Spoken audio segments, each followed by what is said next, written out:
Oh, yeah. We are live, buddy. We live, buddy. Oh, yeah, brother. Sending data. Sending that data. And wait on YouTube.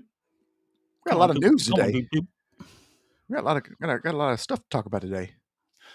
Yeah, we do, man. It's gonna be a good show. We got a lot to talk about. Like a lot. I know. Not as Strap much as in. that damn Avowed review. Jesus. Strap in, boys. It's going to be a long show.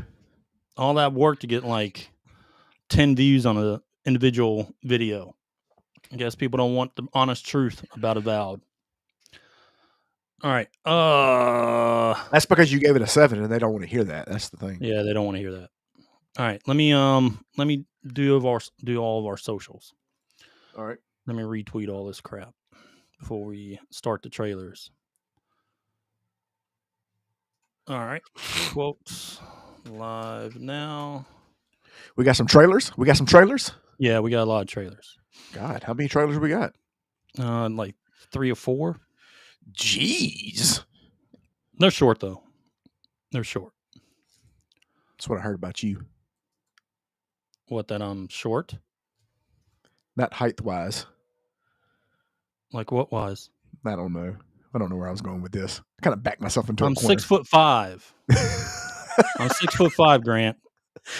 Proportions are good. You know what's funny is you've always been 6'5". Ever since I've known you, I've never known you to be anything other than 6'5". Yeah. Let me silence my phone. Nobody's calling you. Let's see. Live now. Let's tweet out that YouTube. Ed, do you remember when you weren't 6 foot? Or do you just always remember being tall? Man, dude. I always remember being tall. I think I didn't hit. I mean, I was. Like, let me ask you a question. Grade, I was almost 6 foot. Hold on, let me ask you a question. Was there ever a time in your life that you remember that you were the same size as everybody else in the classroom? Or were you always bigger than everybody? Maybe 3rd grade. God, you get your growth spurt in the 4th grade. Jeez. Yeah, I mean, maybe. I mean, I don't remember like always being called tall in the 3rd grade. It was the 4th grade and later that I was always known to be tall.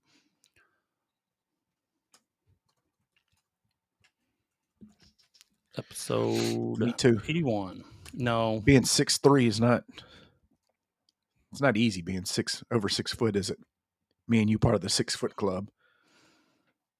You're not 6 feet. I'm 5'11". We just like to round up. We round up around here. We don't. We round up. Hold on. Is this the same guy that's talking about rounding up review scores, but all of a sudden you round up for height? Round up height. Okay. So I look at everybody. Because, hey, if I put on church shoes, I'm 6 foot. Are you? Oh, yeah. Oh, yeah. No, like a stallion. Like a stallion, huh? But when I'm wearing like gym shoes, I look like a hobbit. That 1 inch. People notice that extra inch of height. All right, let me pin this. Let's pin this to our Facebook. I think it's funny how girls are always like, I want a guy who's 6 foot, and she's like 5'2". I want a guy who's over 6 feet with $300,000 salary a year. And then you look at them, they're like this fucking 300-pound goblin. Or they're like 5'2". Yeah. All right. Let me pin that. Bam. Okay. And copy that.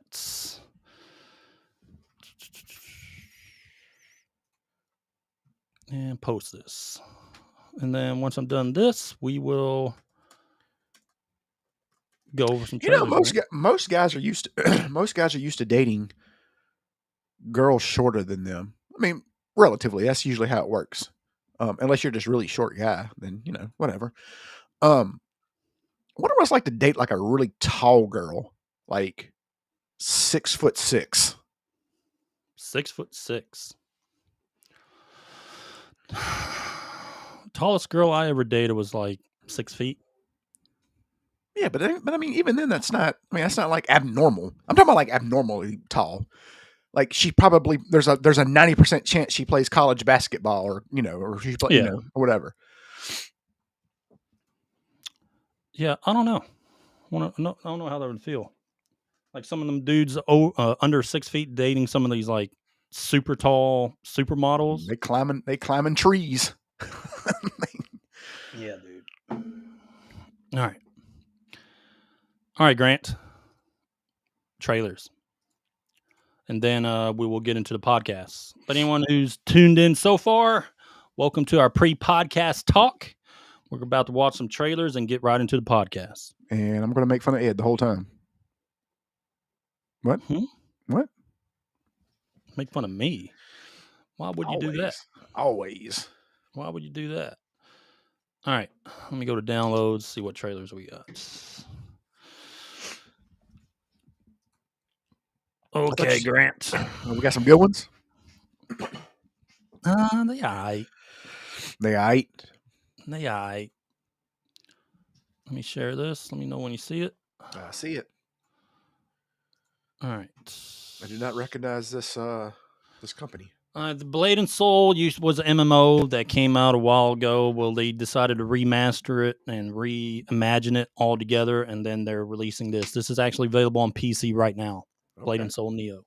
Too bad I can't play it because my PC sucks. That is true. One day I'll upgrade.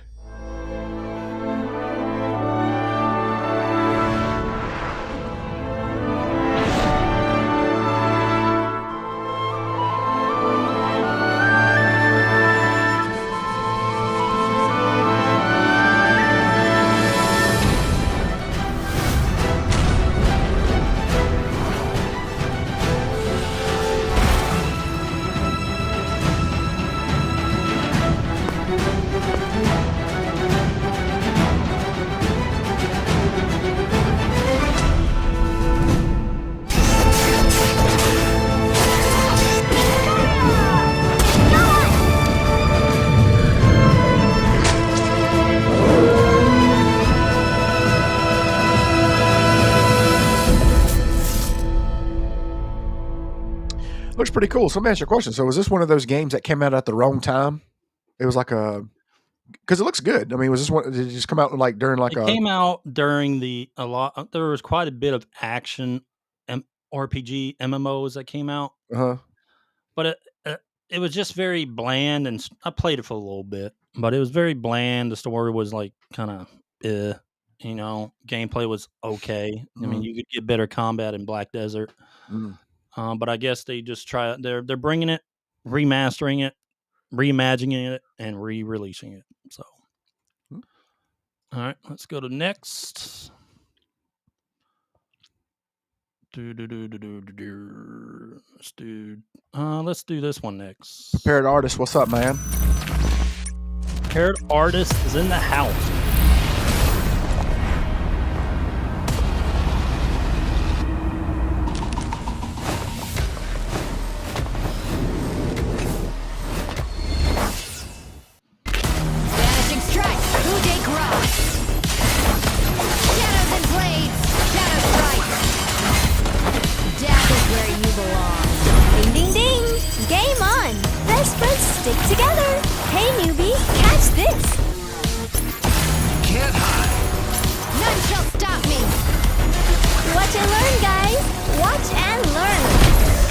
When you're in the Ring City, you play by the rules! Mission start. Eat this. Get him! You can't hide.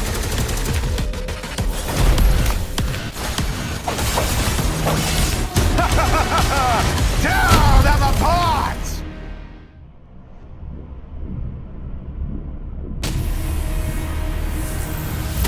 Malcolm, death has come for you. Whirlwind! Stop it! Bullseye! My game, my rules! Death is where you belong.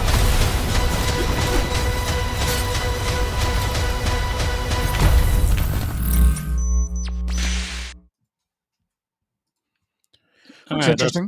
Terminull Brigade, kind of I would say a First Descendant looking type of game. Mm-hmm. But the beta is closed betas. Sign up February 26th tomorrow.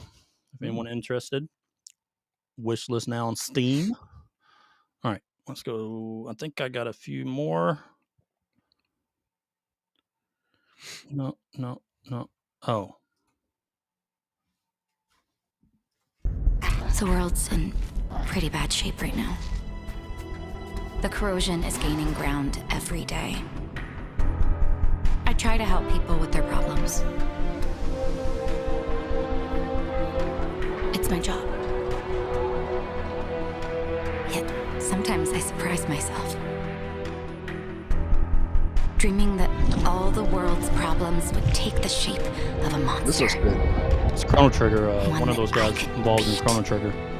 Right down into the ground.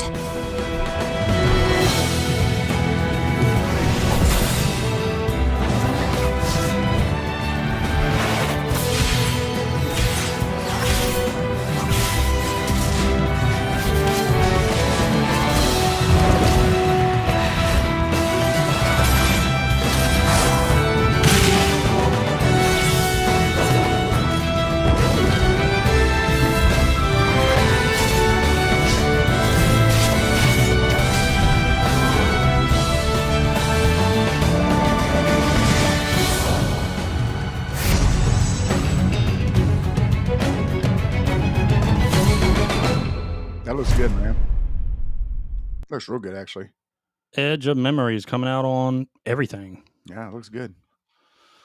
Yeah, but what I read about it, some developers from Chrono Trigger and a few other major games worked on this. So yeah, that looks pretty good. All right. Oh yeah. What's your story? Why'd they throw you in? Look, usually I'm the guy who gives the Greenbloods the rundown. But a rock slide cut us off from the valley, so I have other things on my mind right now. Just try to find somewhere well sheltered. Our boys sighted a shadow beast near the canyon. Wait, a real shadow beast?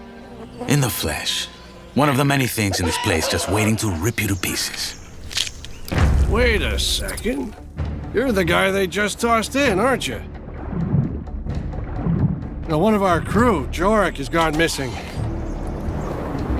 Someone saw him climbing around this canyon here, but so far, nothing. Last time I saw him, he went on about how their god was talking to him in his sleep. That god, is he real?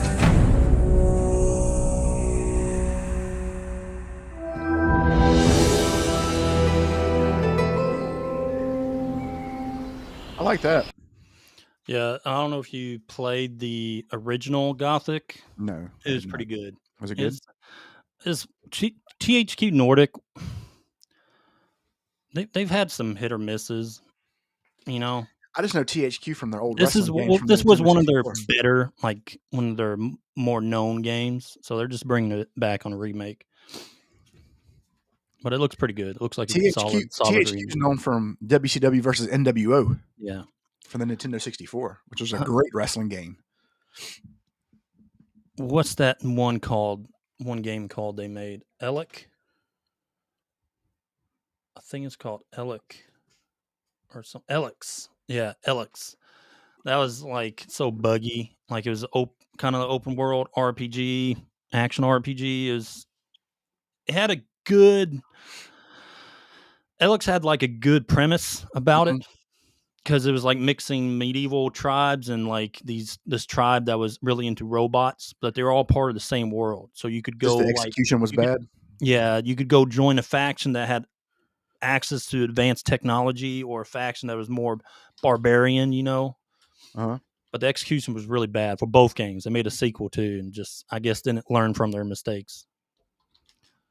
All right, Grant. Yep. That is the final trailer. You ready to get in that podcast, buddy? Let's do it. Let's get in that podcast. All right.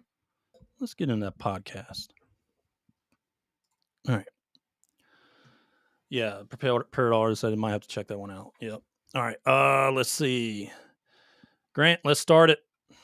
Beginning now.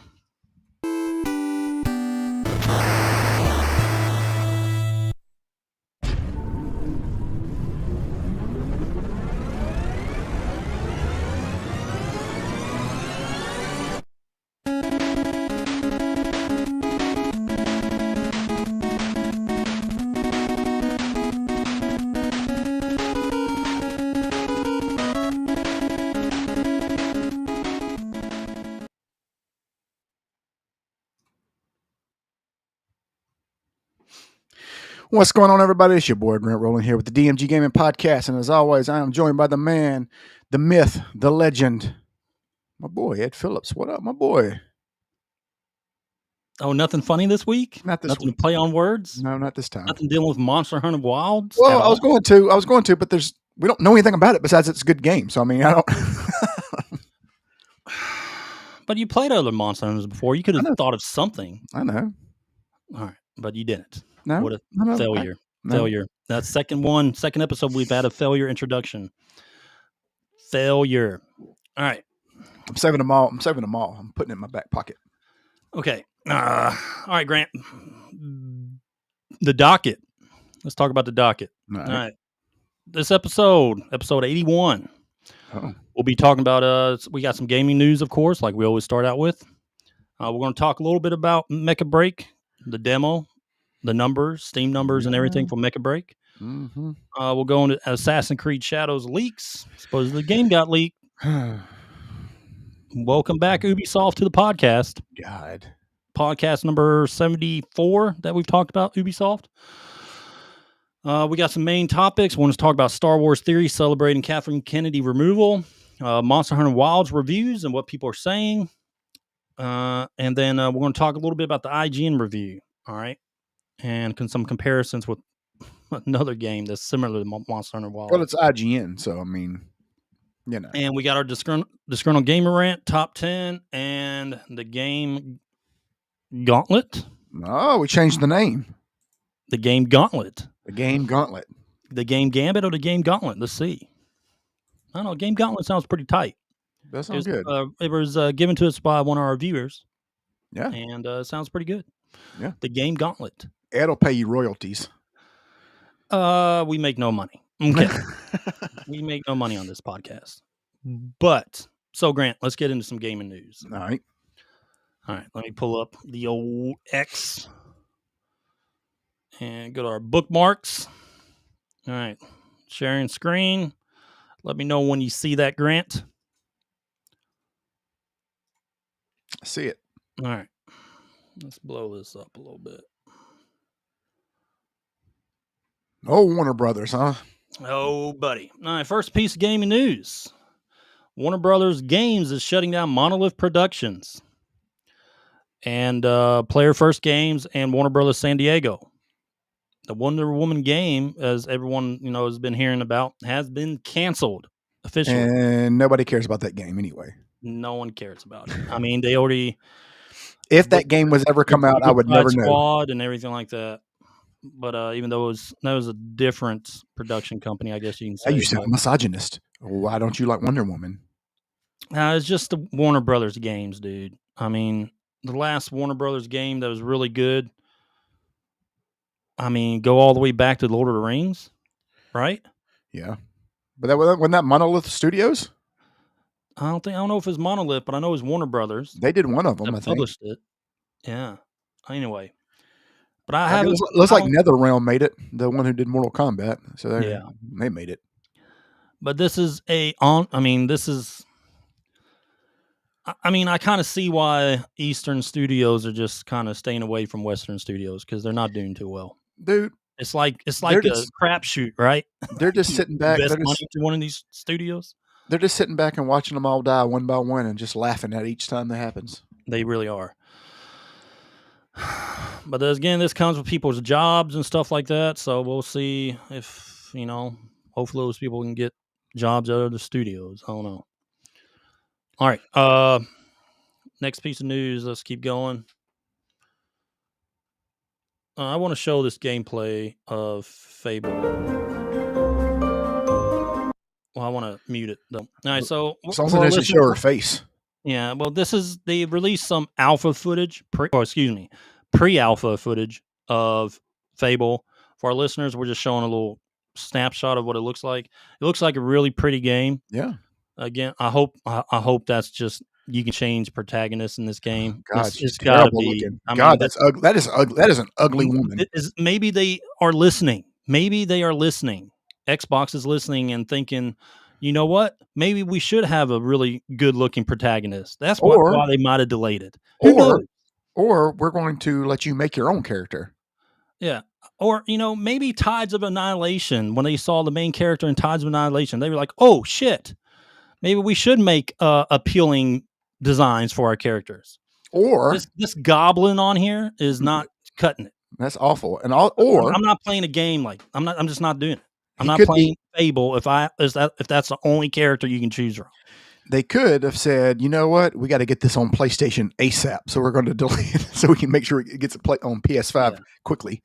But that follows into our next topic, which is it's getting delayed till 2026. It was slated for a later release this year of 25, but they decided to delay it to 2026. Hopefully to make, hey, I'm cool. There's a lot of other games coming out, right? I'm fine. Hey, make sure this is the best rendition. Don't release it like you did unfinished product, like you could tell from Avowed. All right, beautiful game, but there's a lot of you could tell a lot of unfinished things were about Avowed. Is this character created or is this modeled after somebody? It's modeled after someone, but it looks hardly anything like this. That's what I'm saying. Like, who is this? I want to see what the real person looks like. Look it up. Okay, you did. Let's look it up. I want to see what the real person looks like. All right, well, let's look it up. All right. Fable character. You're faster than model. I am. Oh, Lord. She terrible looking in real life? No, not really. I mean, she's okay. She's okay looking. Let's see. Let's see what we got here. All right, 1 second. Let me stop sharing that. Because I just want to know why. I got to do everything here. Well, hey, I was going to do it. I was going to do it, but you happy fingers over here. Here it is. Yeah, no, she's not. Look at that. Western character modeling. Why did they make her look like that? Motion capture for Western studios. I mean, she's got a who's that? 𝐬𝐻𝐫𝐫𝐢 haircut. Have you seen the motion capture for games like we bring it up quite a bit, but Wukong? Yeah, motion capture for a lot of these Eastern games. Why can't they just get the Kingdom Come Deliverance just like the in-game designs? The models. The Kingdom Come Deliverance motion capture was fantastic. Oh, it was great. But here's the thing: it's like they took her, and then they decided we got to uglify her by 100. For our listeners, just go to Google for our listeners and just type in Fable character model. That's it. And the first picture you see is this that we're showing on screen. Haircuts. It's not a good haircut. No. She'd be prettier with long hair. All right, Grant, let's go back to sharing X. Go back to bookmarks. You're a gooner for sitting there saying that. She's pretty the way she is with her haircut. No guy wants to date a girl with a 𝐬𝐻𝐫𝐫𝐢 haircut. That's the truth. It is the truth. All right. We're going to talk about this a little bit more later. Kathleen Kennedy is reportedly stepping down from her role as president of Lucasfilms by the end of 2025. Thank God. I think she was pushed out. There's no way that she just gave it up. Listen, there was a few decent projects in Star Wars, but there are a lot of bad projects. There was more bad products. Let's talk about the sequels. Okay, you got the sequels. Those were pretty bad. The Last Jedi, awful. Complete garbage. But then you can talk. Let's talk Mandalorian season 1 and 2. Pretty good. Rogue One, pretty good. Pretty good. And but then you made season 3 Mandalorian and had Jack Black and Lizzo. And then you had what else? You had what was the point of having them in there? Okay. But you didn't play into what everyone's been wanting. You know, like listen to the fans of what they want. They want. Then you fired. Then you hold on. Then you fired Gina Carano, who's one of the hottest women. Period. And they were talking about doing a spinoff with her and a few others for The Mandalorian. You know, maybe a different series with her and a few. But you know, after her remarks, they just went all Gina Carano. She's so fine, dude. Oh my god. Then you have Andor, which is okay. They completely butchered Obi-Wan Kenobi. Like, they put all that money into the Acolyte and decided that Obi-Wan, one of the main characters of Star Wars, you decided not to throw a lot of money into that show. And have shitty writers who think they're way better than all the source material and decided to, make up their own shit. Which you find a lot in these Star Wars series that Disney They gotta bring back the George Lucas magic. Well, you thought they did for a little bit with the Mandalorian season 1 and 2. You felt that Star Wars like feel to it, right? And then they just went off the rails. What was episode 6? The one, what was it called? The one with episode 7. I get them messed up. The Force Awakens. Correct. That wasn't bad. It wasn't terrible. Okay. It was promising, is what I'm saying. What I'm saying is it was promising. But then they just kind of fucking went off the deep end.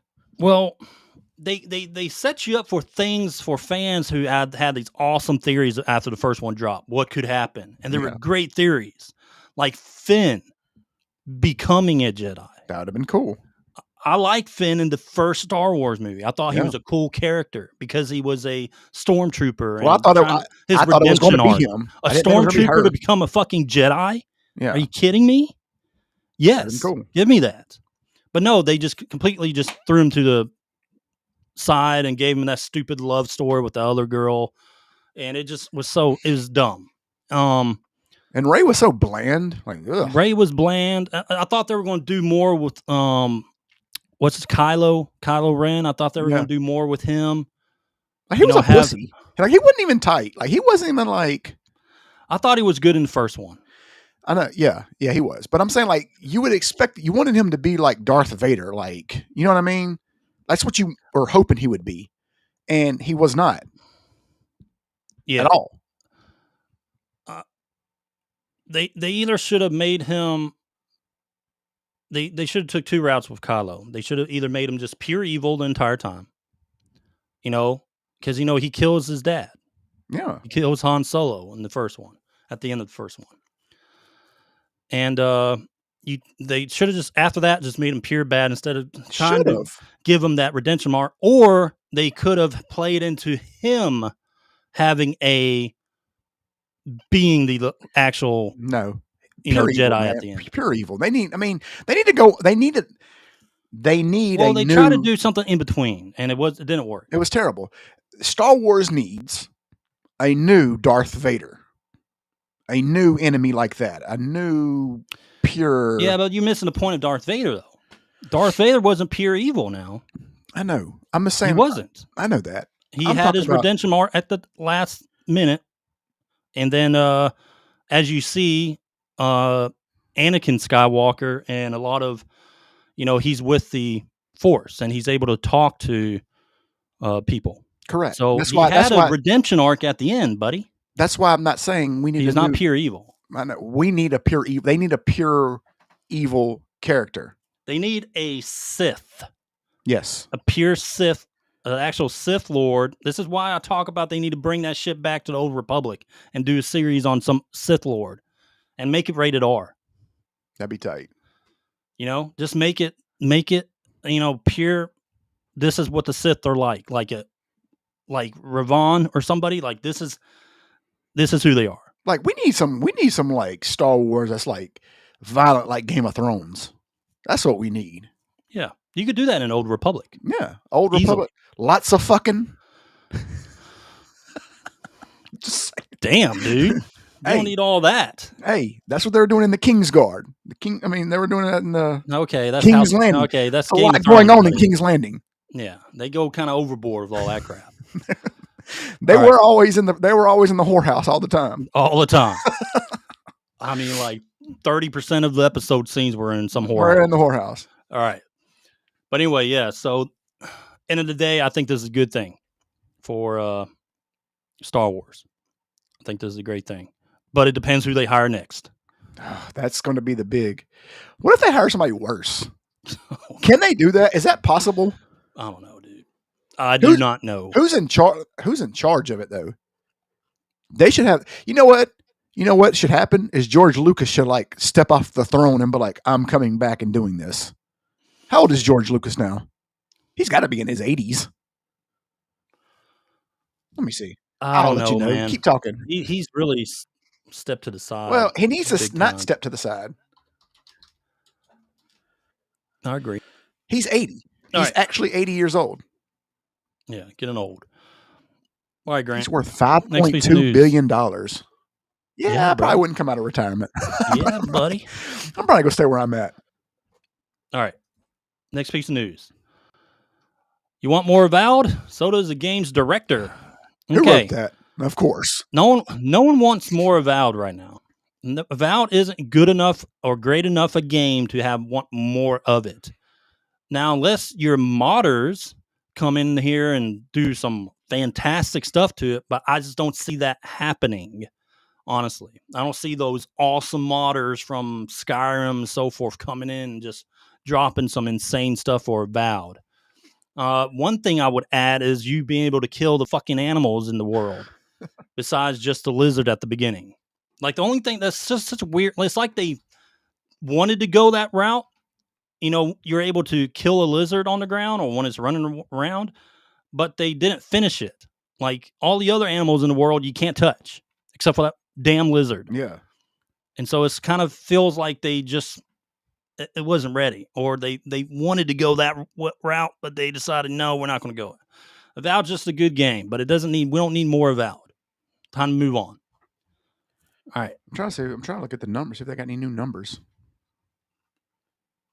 So 77, so it's sitting at 77%. 5,000 reviews. Yeah, I mean, that's pretty much what it is. Yeah. I think it's a little more around a 70 out of 100, but that's me. Okay. Next piece of news. Pirate Nation. Yeah. All right, we're going to get into this a little heavier later about these reviews.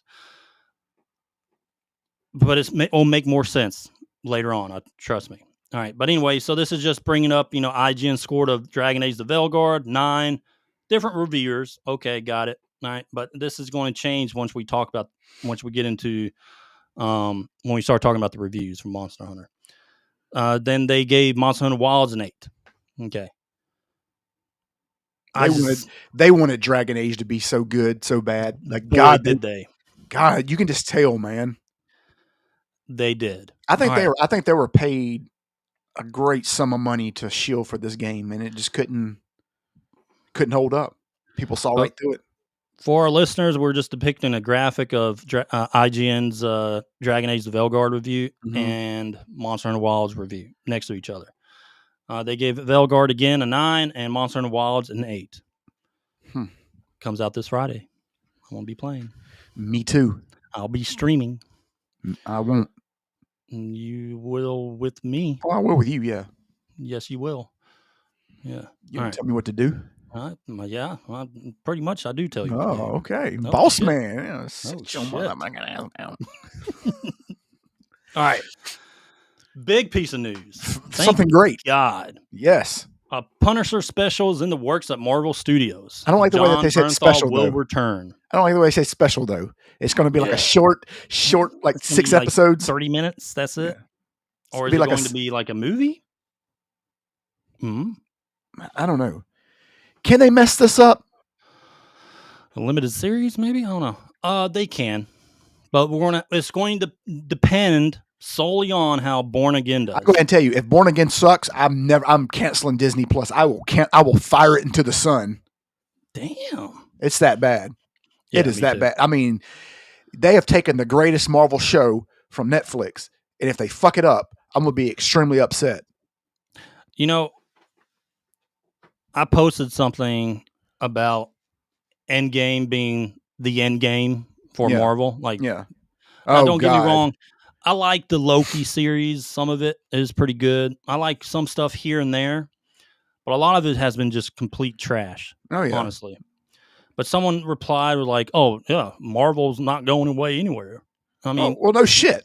They're not going away, no shit. But they are going to lose a shit ton of money if they don't get things right. Correct. A lot of missed money they could be making if they. You know, it's sad. It's sad that DC can't get their shit together. It is sad. Like, because the thing about it is like Marvel has faltered so much that DC could actually take advantage. They could be putting out bangers, and they're not. I mean, they're shitting the bed too. Like they want to change Superman. Batman. They want to change Batman's again. They want to change. You know what I mean? Like, don't do that. Like Robert Pattinson was a fine Batman. He wasn't terrible. He was a good Bruce Wayne. He wasn't awful. They did good with the Penguin. They did real good with the Penguin. But my point is like, who are you going to get? There's only 3 people that you would get to play Bruce Wayne. You'll get Pedro Pascal. I swear to God, if they get Pedro Pascal, I'm never watching Batman again. They'll get Timothée Chalamet or whatever the fuck his name is. No. Or they get Zendaya. You know, I thought he did a good job in what's it, The King on Netflix. I thought that was a great movie. I thought the Dune, he did fine in Dune. But Batman, dude, that's a whole nother beast. Like you gotta be suave to be Bruce Wayne. You can't be some little thin pipsqueak. Like you gotta be fucking Bruce Wayne. Like they gotta find someone with Ben Affleck's build, you know, like his size. It'd be different. Here's the thing: Ben Affleck would be a really good. Because I'm going to tell you, Ben Affleck is not a good actor. He is not. He is not. Matt Damon is the better actor of them two. Yeah. You know, Ben Affleck is just a pretty boy who fucking sucks at acting. If he was a good actor, he would be a great Bruce Wayne. He would be good, but he's not. He's just terrible. He's not believable. Christian Bale was perfect for that role. That's what I was thinking of. Like someone between them two. You know, like a mix of them. But yeah, dude, like the new Superman trailer, I'm not interested. Doesn't look like. I'm not like wow. You know. I'm not excited as I was for the Man of Steel when the trailer for the Man of Steel came out, and you had Henry Cavill. Do you think they would get the guy that played Reacher to play Bruce Wayne, to play Batman? Do you think he'd be a good Batman? Politics aside, that'd be a big fucker, dude. I mean, he'd probably actually have to lose weight, like he drop would have some size. To lose some weight. He'd have to drop some size. That's a big dude. Yeah, that's. I don't think Batman's that ripped. I don't think he's that big. Yeah, I mean he's ripped, but he's not big. Pretty big in the comics, but I mean this guy's like fucking big. Like this is like that's a giant dude. Yeah, this guy's huge. I could see him. I mean, I think he'd be all right. You know, but you know, like, he would also have to do Bruce Wayne scenes. I don't know how good of a Bruce Wayne he would be. Who could you see doing it off the top of your head? Just who could you think? I don't know, dude. I can't think off the top of my head. I'm trying to think who's in. I can't even think of any actors that are out there. I just nothing coming to my mind right now. All right, let's cover this last piece of news and then move on. All right, and we're going to get into this more later. All right, Assassin's Creed Shadows suffers massive black market leaks, spoilers, and gameplay streams hit the internet as Ubisoft faces another major setback. All right, so people have this is probably not the latest build of the game, but it's still a build of the game that people are playing now after this leak. Here's the thing: is if you want to play this game, just go play the last game. It's the same game. Yeah. All right. Let's stop sharing. I'm just going to say this, and we'll talk about more to like, and I'll set it up for next. You want to save it? Yeah, we'll talk. Yeah, okay, I'll save it. Save that thought. Gotcha. All right, because that is one of our main topics. Gotcha. All right. Now let's talk about the next one of our topics of the many that we have today is going to be Mecha Break. Okay. Mecha Break numbers. So let me numbers didn't do good, did they? They didn't and just fly off the For a screen. demo, Well, it they did didn't. very well. Well, it started slow. Is what I meant. Like they were trying to shit on it at the beginning. For a demo, it is very good, Grant. I'm gonna play it. Looks tight. Yeah, but the reviews are another thing. All right, so let me share my Steam charts for this. All right, so this is what it is. This is the Mecha Break demo out right now, and this is the average player base was around 256. I'm not sure if I don't know if, but this is just kind of gauging what you can. You can't play a lot in the demo. All right. And this is, let's pull up the reviews for the demo so far. Ooh. Yeah. That's what I was talking about. They are going to need to do probably again, this is a demo. All right. It's not the base game, but I'm assuming when I was looking through the reviews, a lot of it was the performance of the game. Just so people who are watching or listening, the reviews right now are at 35%. Yeah, which is abysmal. Yeah. So I played the demo. Let me pull up our YouTube real quick. I want to play this video while we kind of talk about it. All right. All right. Let me know when you see it. I see it. All right. Anyway, so Mecha Break. I played the demo for I don't know, 2 hours. Was it just that buggy? They didn't have everything available to you, really. I don't know if all the game options were available, like what you can do in the game, like the match types you can go. What's that? Yeah. What's she carrying? It's pretty crazy. What's all them hams back there? You got to see when you inject out of a mech. Yeah. It gets kind of bouncy in there. It looks like two pigs fighting in a wool sack. Yeah. But anyway, the demo to me was okay, but there's a lot of performance issues with it. A lot of glitchiness. The game, I mean, again, it's a demo. You can't really take much about it. I did enjoy some of the matches I was able to get in, or at least some of the PvE content. The gameplay seems really fast and fun, like you're really in a mech. You know what I mean? So, what are you looking at, Grant? We still live? Yeah, we're still live. What you looking at, buddy?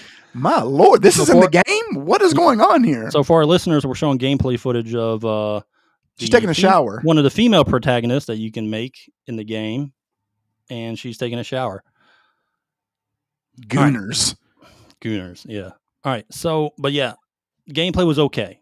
I thought it was good for a mech game. It was fast paced, but it's not. It still needs a lot of work. So what is the consensus complaint? It's the bugginess. Gotcha. I would say. Well, they can fix all that. Yeah. Hopefully. People are liking the gameplay, but when it comes to performance issues and stuff, that can hinder the gameplay. Yeah. So, but it's okay. I mean, but they still got a lot of work. It's got a lot of potential. Just hope it doesn't end up like Anthem. Yeah, it has a lot of potential. All right, let me stop sharing that. But anyway, so yeah, Mecha Break demo. If you guys are curious in the game, just download the demo, play it on Steam right now. Steam numbers did start out good, but now they're not that good. But a demo is only going to last so long. Yeah, it's true. Okay, once you're done with the demo, that's all you can do. When's this game supposed to come out? When's the release date? Release date? Let me pull it up. It's soon. Because they might need to get to it. They might need to be burning the midnight oil on this. Yeah, no, it's right now it's spring of this year. Oh shit, that's like 3 or 4 months. Yeah, so we're probably expecting April, maybe. All right, Grant. Next piece of news. All right, for the next piece of news, dude, I want to play this video of Star Wars Theory reacting to the Kathleen Kennedy removal news. Okay. So give me 1 second. Let me pull this up. We're just going to play it. People that are listening, you can hear what he says, so it won't be too bad. Let's go to this one. All right. let me go to the very beginning first. Let me know when you see it. All right, I see it. I mean, I don't see it. Now I see You it. don't see it. You Now see I see it. Now I see it. All right.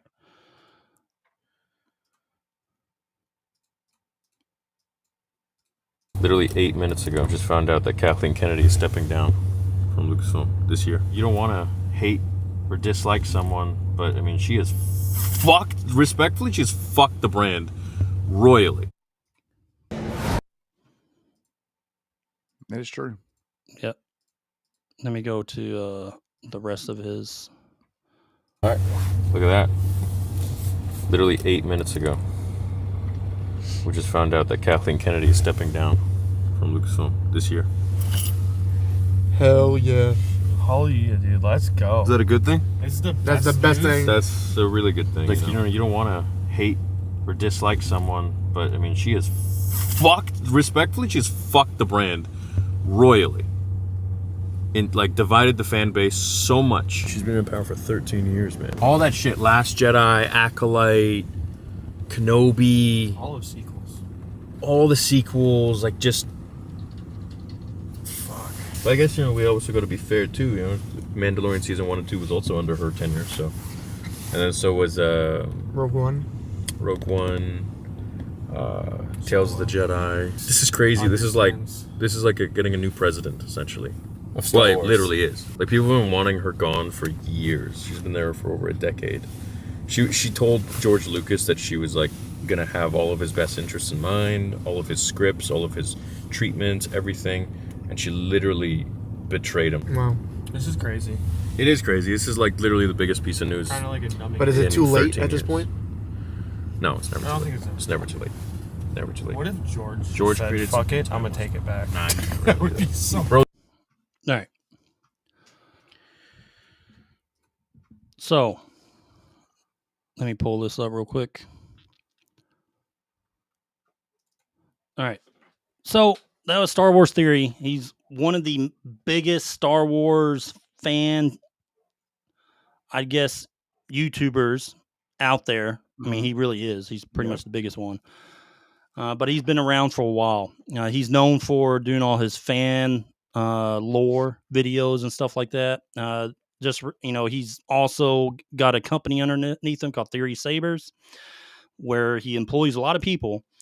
But they're really good quality lightsabers that you can buy from him. But anyway, Star Wars Theory.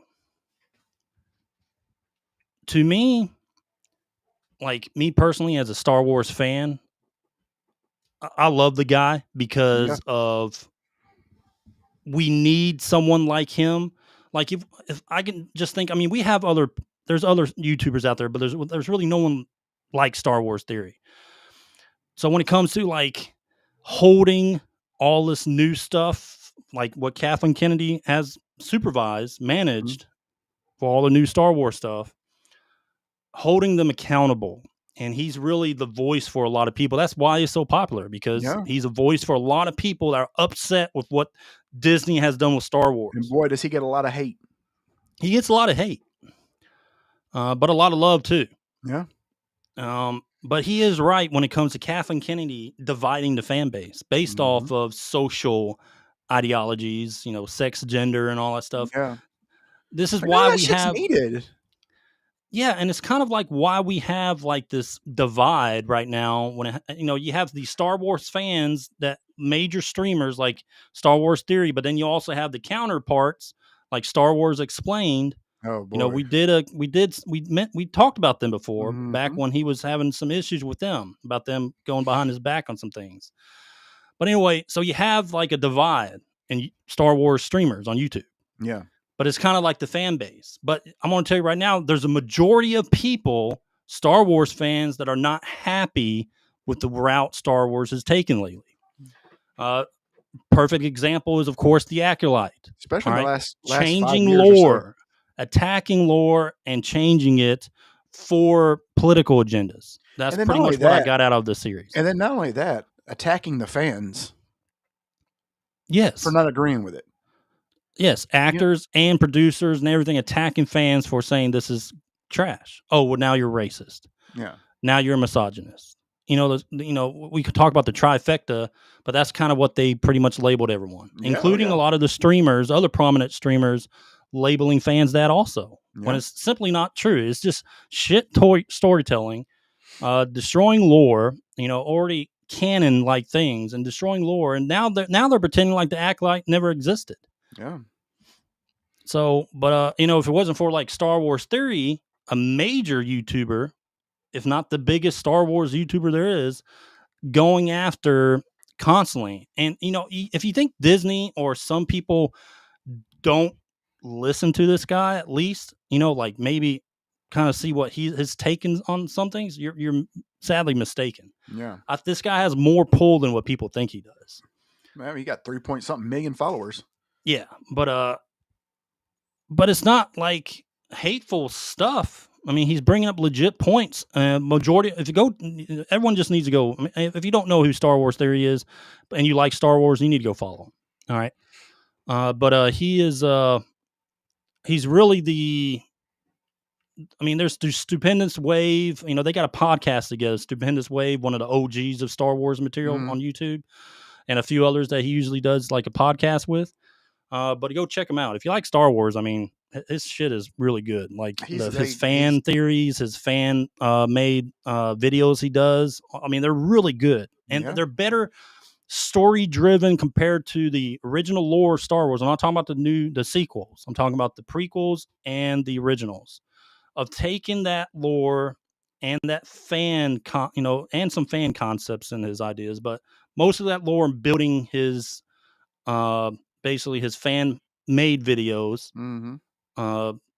based off that background. So, and his ideas are genius. Like, he's got good stuff. If I was a Disney producer, I'd just go look at his videos and be like, oh, let's do that.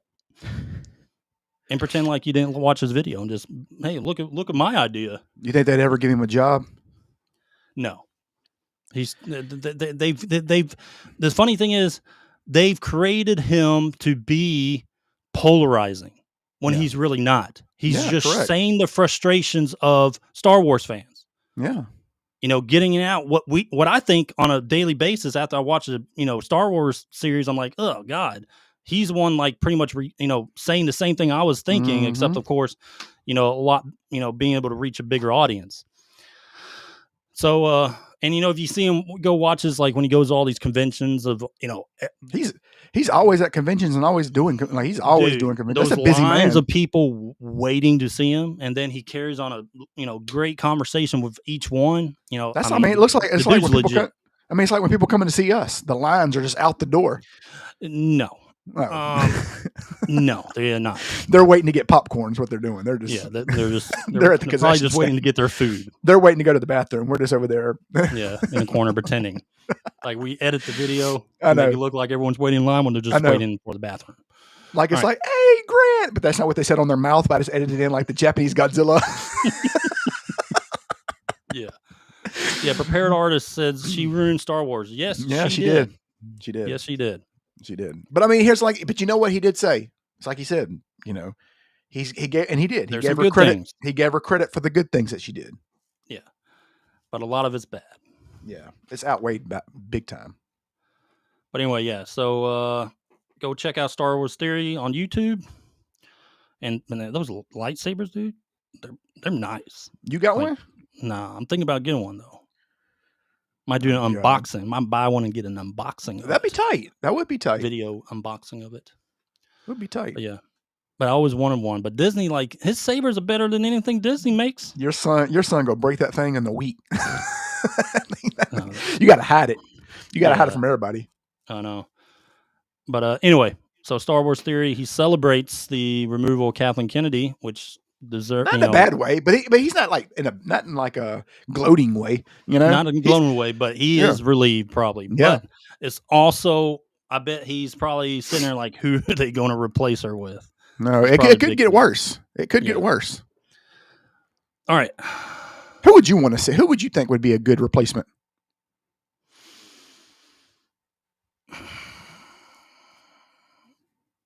I don't know. I would say like Pedro Pascal. No. Let's see. What's his name? Let me pull him up real quick. They should get. Who's the guy that made all the Transformers? At least the CGI. At least the CGI would be amazing. Like everything's blowing up. Lots of pyro. You know, Jon Favreau did a good job in The Mandalorian, but he also did what? Favreau would be good, actually. Yeah, Favreau. He'd actually be really good. He did a good job in the first 2 seasons of Mandalorian, but was he behind the third season too? Yeah, I mean, you know, it's kind of like a 50-50 right there. But but here's the thing: is sometimes he has some good ideas. But sometimes people like come in there and be like, "All right, you don't know how much takeover he had after the, you know what I mean? Like it could be, you don't know." Disney that's the problem though. Like you can have creative control, but Disney is always right there with their people. Yeah, their people ready to go in and just. We got to get our political ideology in this universe. We got our rainbow flag it up. We got to get our political ideology. Yeah, that's what they do. But they do that in everything. They really do. Like make these big AAA gaming studios, they do it in their games. Boy, do they do it. You know, I would love to see the original concept of some of these games that they just politic it up. No, the people who probably came up with them are probably fired because they came up with the original concept. Like I would want to see the Dragon Age concept when it used to be called what? Dreadwolf? Yeah. Before they changed it to the Velguard. Wait. They're probably like, wait. Hold on. You mean to tell me the character's not gay? Get out of my office. Get out of here. You will never work in this town again. But I would love to see the original workings of Dreadwolf. Like, when did Tosh get put in the game?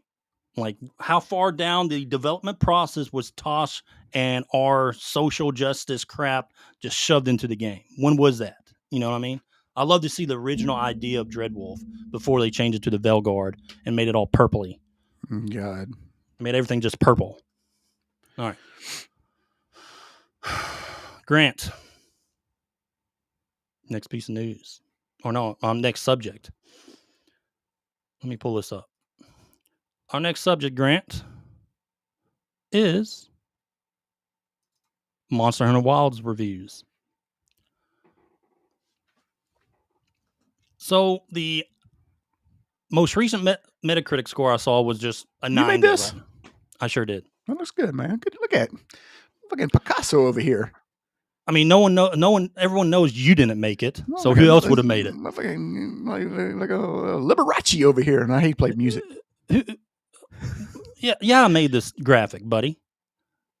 For our listeners, I made a graphic that we got a shows modern day Metacritic scores on a image with Monster Hunter Wilds. It's not that hard. We got a modern day Leonardo da Vinci over here putting. It's called Adobe Creative, whatever.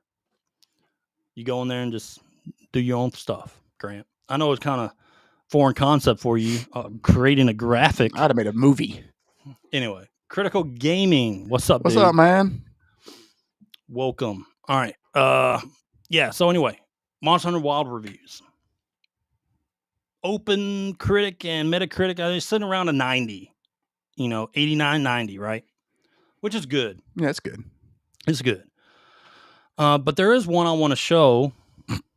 A certain publication we love. You always got one. Grant's favorite people in the world that he loves to hang out with, probably. Yeah. Grant wants. Send him some tutorials for Adobe. What you mean, man? My middle name is Adobe. Yeah. Let's send some tutorials for Grant over there. What you mean? I Photoshop. I can Photoshop with my toes.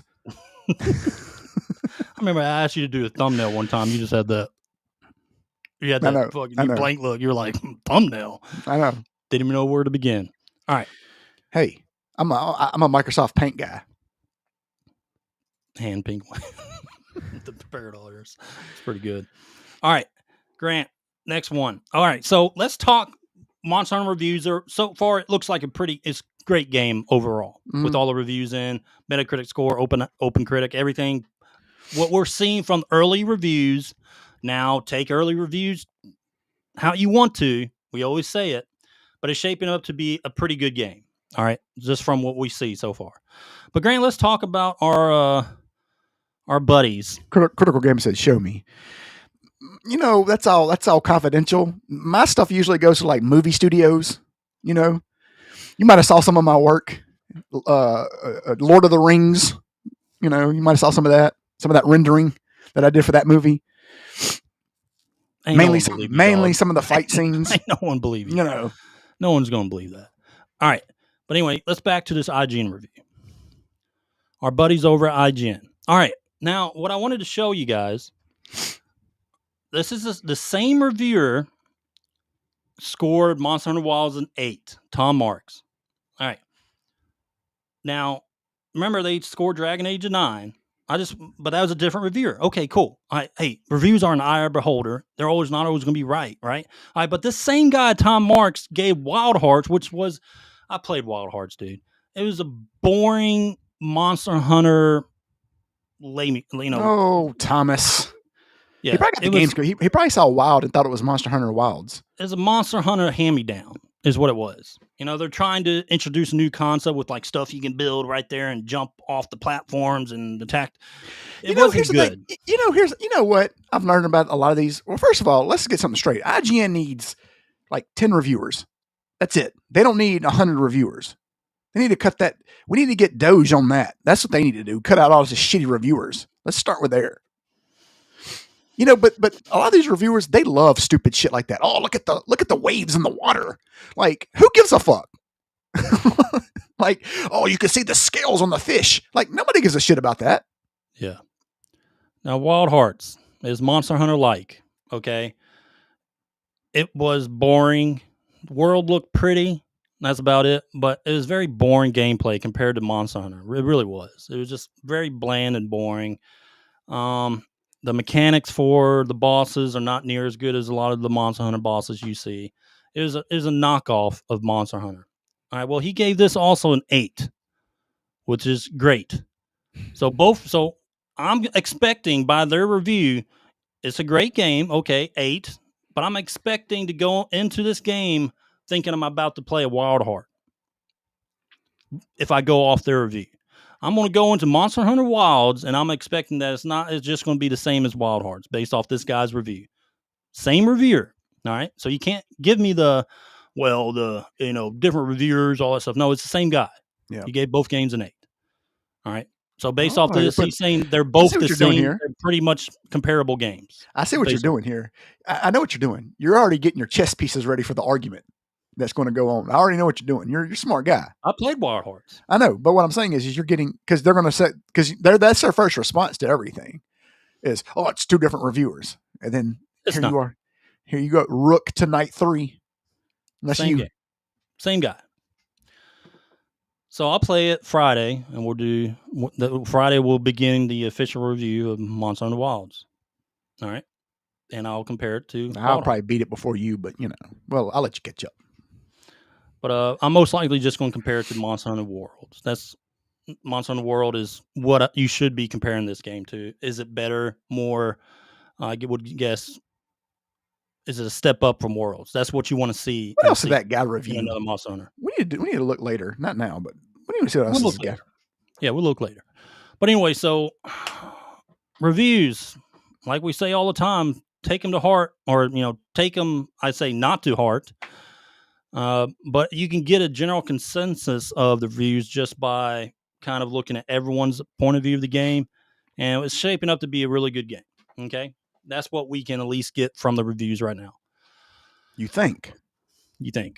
But from what I'm getting at some of these reviews I've been seeing, 70s, these 8s, that it's, an okay, it's pretty good Monster Hunter, I guess. I hate when people give a score. But is it better than Worlds and Iceborne? I don't know. Iceborne expansion? I don't know. These people throw around hundreds like they're dollar bills. Yeah. Like no game should be 100. I mean, there's only very few 100 games. There's like 10 probably ever made. The consensus, from what I'm hearing from some of the reviews, that it's a lot easier compared to Monster Hunter World. So right? You're saying I have a chance. They made this game for me. If you join my party, you'll always have a chance. No, they're like, look, we got this guy. We know we need to make this. We need to make this as easy as possible. Yeah. So basically, let's go get to the point where I just hit the button and it does everything for me. All right. So this is where I'm getting at. I want to get also to this point in these reviews.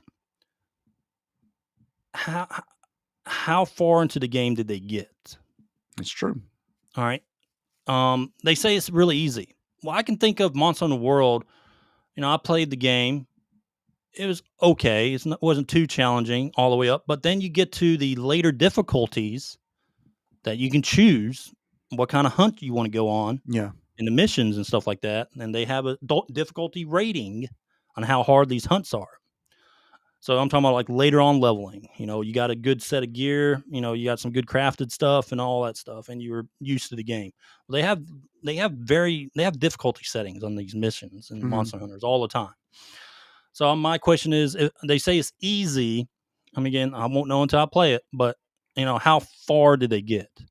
Well, they can say we have 100 hours into it. I'm level 110. Okay. But, what are you doing in the game as a level 110? Are you going after challenging the most difficulty settings or missions as that level 110? And are they still easy? You know what I mean? That's true. I think to give it a review, people have to beat the game. Well, they got to beat it all the way through. But there's end game content to these Monster Hunter games. There's always end game content. You max out, you beat the story mode, you hit a certain level, and then you go into the end game. Yeah. And then you, of course, are going to have, they got an early access to the game. Okay. I'm not sure day one or what are we getting for Monster Hunter World. We know we're getting a patch shortly after next month in March. Mm-hmm. They're introducing another boss. Maybe that comes with more difficulty. But I would understand the review and saying it's easy based off the base game they played. You can't really review it off the patch because you haven't played the patch. But I'm just curious on how did they challenge themselves to the most difficulty setting towards the end of the game? I don't know. It's hard to tell with these reviews. It's hard to tell how much they truly play. They can say how many they played before, but CNN also said Hunter Bottom's laptop was not real. So there's that. That is true. You were telling me I need to believe you? I don't. He was also smoking crack with hookers. That's true. All right. That's a lot of crack, too. That wasn't just a little bit of crack. Hunter Biden had a lot of fucking crack in his... You remember that cocaine they found in the White House? The FBI said, oh, well, we can't... We don't know whose this is. We know who it belongs. There's some video cameras in that. Dude, there's video cameras everywhere. Come on now. That's what I'm saying. We don't know whose crack this is. But that crack rock was that big. You know what I mean? The FBI can't even figure out whose cocaine that is in a White House. Come on now. We don't believe that. But it's kind of like this. You don't know. You don't know.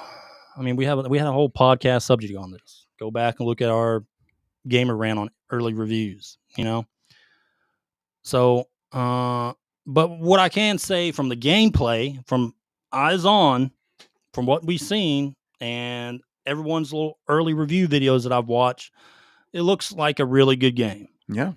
And that's what it's shaping up to be. Yeah. All right. It'd be different if all the other ones were just mediocre. You know what I mean? They're just meh games, Then you see these reviews, then you'd be kind of, okay, all right. You know. All right, Grant. All right, Grant. Guess what?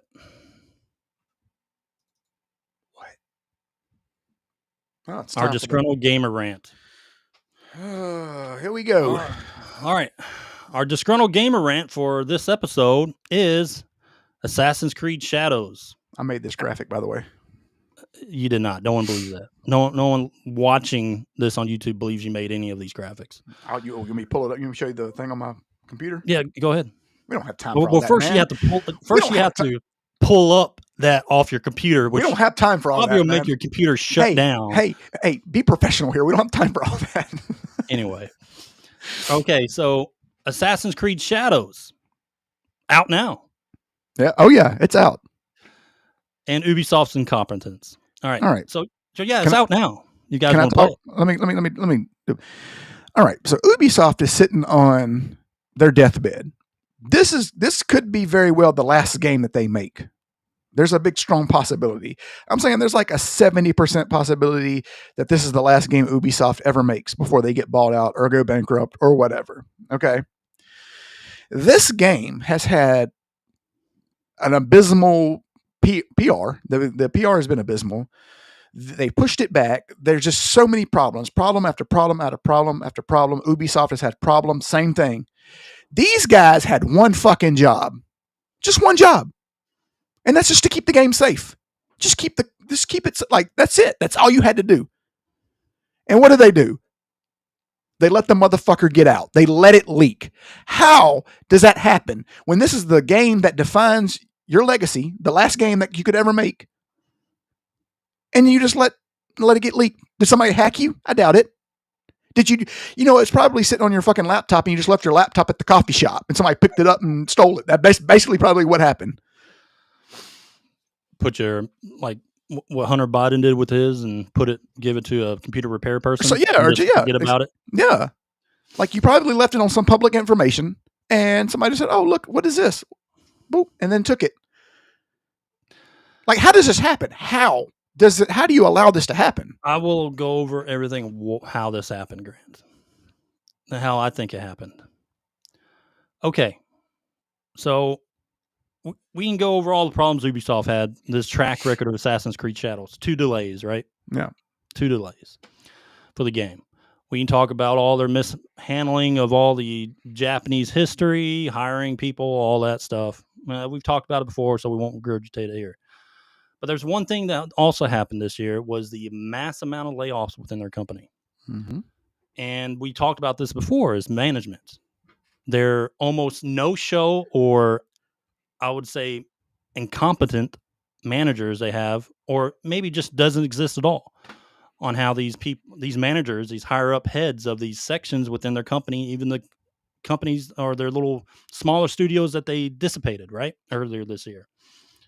Well, there's horrible management everywhere. There's horrible management here because, we just had this thing about the Japanese shrines. We just had this thing about the collectibles having a damaged Torii gate. Little things here and there that you would think someone would catch, or releasing their game on March 20th with it, which is what? the Remembrance Day of one of the worst domestic terrorist attacks in fucking Japan. All right. Their game's coming out the same day. Sarin gas attack in the subway, right? So the management, what I'm looking at, is not there. So what do you think happened? Someone got laid off. Their company shut down. What do you think happened with some copies of those games, of older builds of these games? I don't know. Maybe it's a pretty newer build without maybe their changes to the rooftops, which why they delayed it. Supposedly, the second time, the rooftops were messed up. Glitches and stuff. Yeah, that's not why they delayed it the second time. But that's what they said. Yeah. All right. And so obviously you want to have disgruntled employees, right? Think about how many people they laid off. Oh yeah, it could be people. Oh, we got to go back to work. I'm gonna show you. Have to go back to the building. Have to go back to the office. Yeah, or it's just someone they laid off had access of an older build of the game, and they released it. I guarantee you, it's probably not even the older build. It's probably the newest build, because I don't see them just. I know that, but I'm just saying. All right, that's what they are reporting. Yeah. Do you know what makes this worse? Yeah. You know what makes this worse? Go ahead. The PR behind it. You know what they wrote? Oh yeah. We understand whatever the Assassin's Creed was leaked. Please don't share any information. The fuck? Like, first of all, this game is like every other Assassin's Creed game. It's not a new game. It's just in Japan. It's just different looking characters, and it's the same game. But that's what they said. Instead of trying to fix the problem, don't leak any information. That's what they say. Now, I get it that they probably can't. There's probably nothing they can do about it at this point, because it's probably on every torrent site you can think of. But the point is that's your response. They should have had a more, I don't know, sound like you're angry that it's really that it got leaked. It sounds like they don't give a fuck that it released. Because here's the thing because what they're going to do is, if they have poor sales, this is their way out. Somebody just gave them a back door. Somebody just gave them an out. Because that's what they'll say. Well, it would have been better if it didn't get leaked a month before. Yeah, they did. They gave him an excuse. Exactly. Because, what kind of response is that? Who says that? Okay, and let's bring up this next point. All right. You little motherfuckers on social media, I swear to God, for the amount of time we see this news and we'll nail Ubisoft to the wall in a tweet or something on a reply on one of their posts, and you little fucking gatekeepers come in here and go, oh, well, who you? Your podcast even that big. Ubisoft, this is going to be a fantastic game. Where in your mind does that tell you, after all the problems they've had with this game, that Ubisoft is a good company and Assassin's Creed is going to be some fucking wow revolutionary game when it comes to Assassin's Creed Shadows? When it comes to gameplay, all their mistakes have led up to this fact of today. How do you keep defending them? Yeah. This is the point of you're doing no one a good service here by constantly defending these fucking AAA 4A gaming studios. And we see it every day, and you keep defending them. Like, oh, quit being a troll. We're not being a troll. We're telling you the truth. Being a troll. We're telling you the truth, and we're holding these companies accountable for while you have their damn dicks in your mouth. Yeah. Okay? So quit. Stop it.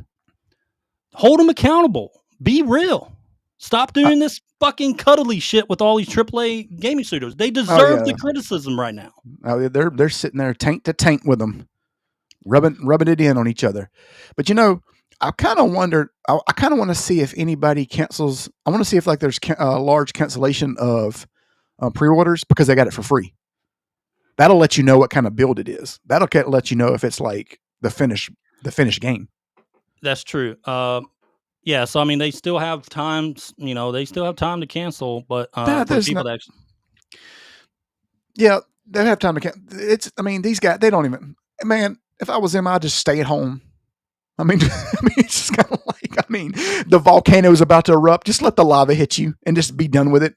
What's the point? That's the point. That's where they're at right now. So it's over. So guess what's going to happen right now? Because of this leak. Well, they will. Let's say this leak didn't happen already, right? If it didn't happen. All right. So let's say this game does not perform up to their sales numbers. All right. Ubisoft starts closing down studios. This game doesn't perform up to whatever sales mark they're trying to hit. First, they're going to blame the gamers first. They're going to blame the gamers. Yeah. Your developers will come out. Ubisoft people will come out. Your fucking shills on YouTube, social media will start blaming the gamers. Well, not necessarily just the gamers.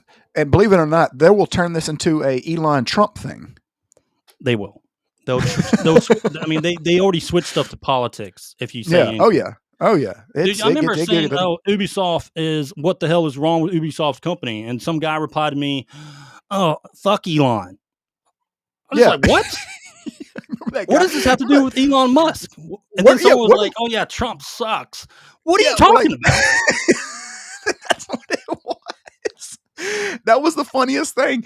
Like, what were we were talking about? We were talking about something else. It was hilarious. He was like, "Oh yeah, well you're over there sucking Donald Trump's dick." Making fun of IG. Dude, we were making fun of IGN. We were making fun of IGN's reviews. And this guy comes in like, "Oh, I bet you're sucking Trump's dick." And we're like, what is that? What are you talking about?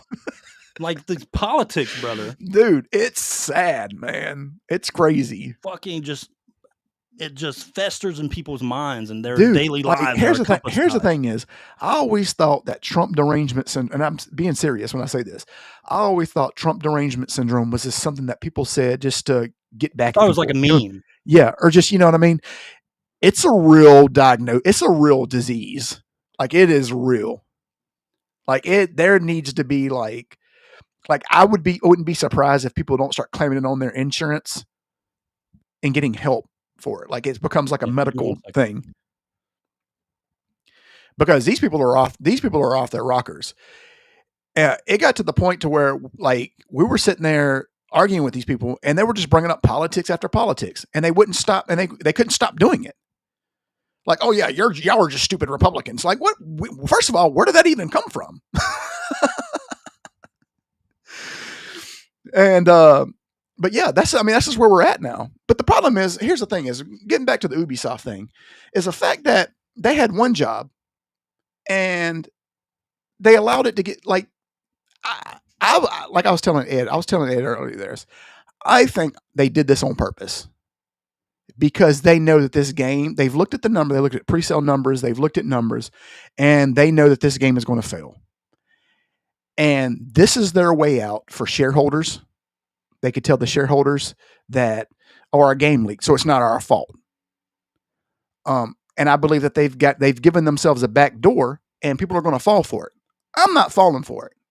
I strictly believe that this is something that is going to be used after they blame the gamers, after they blame everybody else, after they blame Elon Musk somehow, and they'll blame all the hate and all this other stuff. So we'll see. I don't know. I think me personally, I think this is the last game that Ubisoft will be making. It's like I said before, I don't even think they should have made another Assassin's Creed.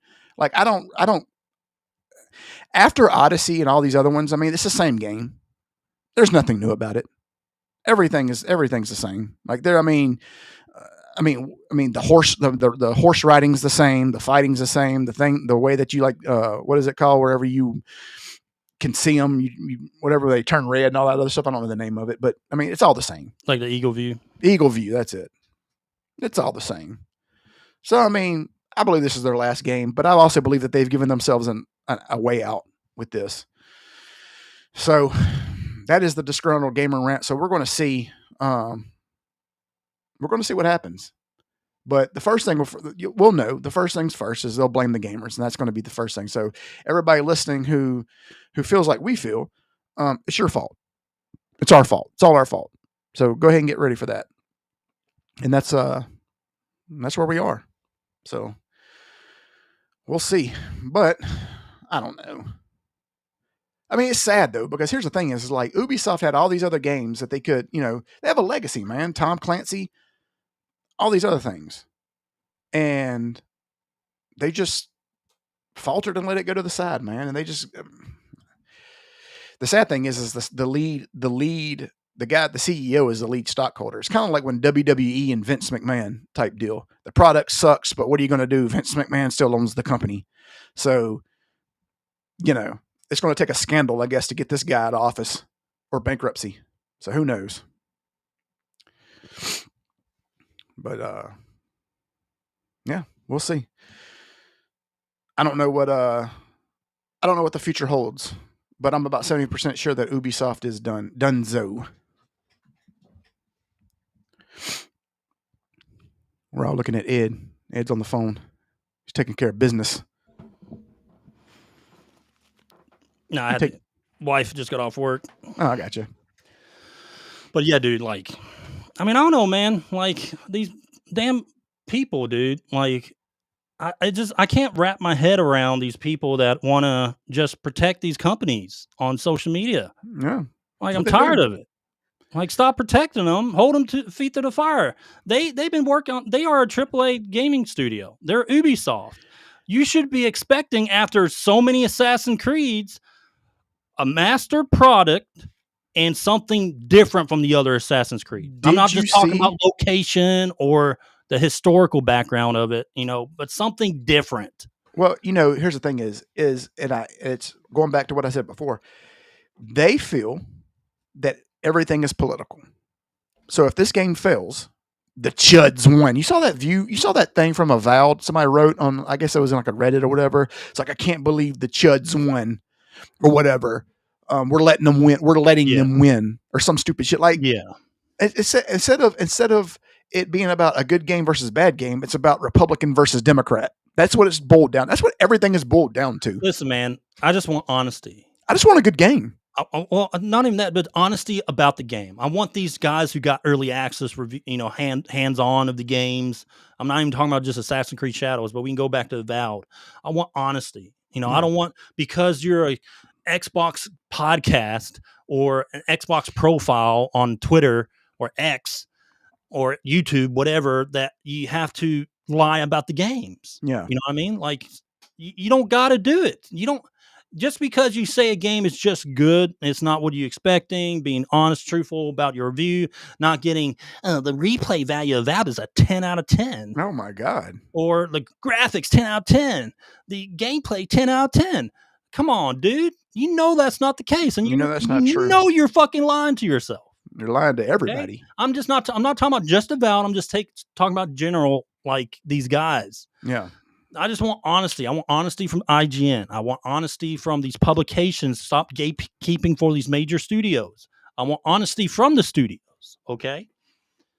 And, if they're honest about I know it's bad PR, right? It's going to be bad for money, but you're saying this about your game. Are you saying this about you being based and stuff like that from some of these other studios, and they end up being completely fucking left field, like woke and stuff like that, or hiding stuff within Dragon Age of Velgar, like Tosh, hiding stuff that that you didn't need to add in the first place. You didn't need to add all that crap in a fantasy world, and it's not even Dragon Age of Velgar. You know what I mean? Like, so it's just like, stop being dishonest. Well, that's not going to happen. Yeah, it's not. We're years away from that happening. All right, and that was the Disgruntled Gaming Rant. That was the Disgruntled Gamer Rant. Gaming Rant. No, it's Disgruntled Gamer Rant. Grant. Along with Ed with a phone call. Don't even know our segments. Along with Ed with a phone call. You should just put the phone call on live so I can say, hey, baby. That's what you'd say. Ed gets real soft and sentimental. That's why I had to mute the mic. About my wife? You think I'd just tell her whatever? Of course I'm soft and sentimental with my wife. What up, babe? Yeah. I'm not like an old school Marine on her. You will get home, and you will get home now. Like some Full Metal Jacket, No. I used to be like that, though, before I met her. All right. I know. I remember one time. Look, I'll never forget this. Was funny. When Ed first got back from deployment or whatever, Ed went through hardcore boot camp and shit. And I went and visited him or whatever. And we were picking up right where we left off or whatever. But we were at a bar one time and this girl was talking to Ed. Ed said, "Yeah, I don't care." I was like, what? Ed used to be an asshole. I mean, I didn't care. I know you did. I wasn't there for her personal amusement. I was there with my friends. I know. I didn't care. But it was just funny how you said because usually we were never really that blunt as we were younger. But Ed, after it was like, yeah, I don't care. Yeah. It was like, she was in between me and my beer. That's right. Okay. Grant, top 10 list. All right, let's do it. Top 10 list. Let me get this going. All right. Grant, I think it's my turn this week. It is. Right? Yep. All right. So let's start off. Top 10. Now, our top 10 list this week is top 10 Monster Hunter bosses. Or just major monsters. I don't know if you want to call them bosses, but they technically are. So, yeah, top 10 Monster Hunter bosses ever in any Monster Hunter game. Why did they make these names so hard to pronounce? Yeah, I know. They are kind of hard to pronounce, aren't they? Well, Grant, I am going to start with my number 10. Mm-hmm. Let me go and pull this up. It's 𝐬𝐿 from Iceborne, the expansion to Monster Hunter World. 𝐬𝐿's frost armor, piercing tail stabs, and ice beams were freaking annoying. This was a pretty brutal boss, and a lot of mine are actually revolved around Iceborne because man, did they have this was such a good expansion to they had World. some good ones. Mm-hmm. But Monster Hunter World and just it's my favorite Monster Hunter game to date. Maybe Wilds will be my new one, but I don't know. But Monster Hunter World. A lot of my bosses are from Monster Hunter World, but at the same time, a lot of bosses are rehashes from old Monster Hunter games. Anyway, but this is my favorite versions of some of them. Anyway, back to 𝐬𝐿 or 𝐬𝐿. Also, there's some parts in the arena that it would pretty much reshape the arena with glaciers and stuff like that. It was both it was cool to look at, but also sucked in the fight. Yeah, when the arenas would reshape in this fight in Iceborne. But overall, pretty cool boss. All right, my number 10 is 𝐶𝐶𝐽. I never know how to say it. It's the big frog-like wyvern thing or whatever. No, I know what you're talking about. But yeah, it's got like the big tusks. I'm not going to spill that on Google and try to. Yeah, don't worry about it. So I'm skipping it. Yeah, it might pull up porn. Or if you say it out loud, your couches might start floating. Yeah. Anyway, it's like so it could like dig up the boulders and stuff, and it would throw them at you. Yeah. And it would make everything unpredictable, dude. Like it wasn't like a hard fight, but it was very unpredictable. You know, like when you thought you had the pattern down, it would change up. Yeah. It wasn't a hard fight. That boss wasn't hard. But it was it's just the pattern. It was just the pattern recognition was difficult because it didn't have the same pattern. Yeah. Which game was that he in? Was he in Worlds? Or was that Monster Hunter 3? I can't remember. I can't remember what game that boss was in. But I know exactly who you're talking about. Yeah. All right. So my number 9, Grant. Mm-hmm. Let me pull this up. There's a Matsu. Okay. A Matsu.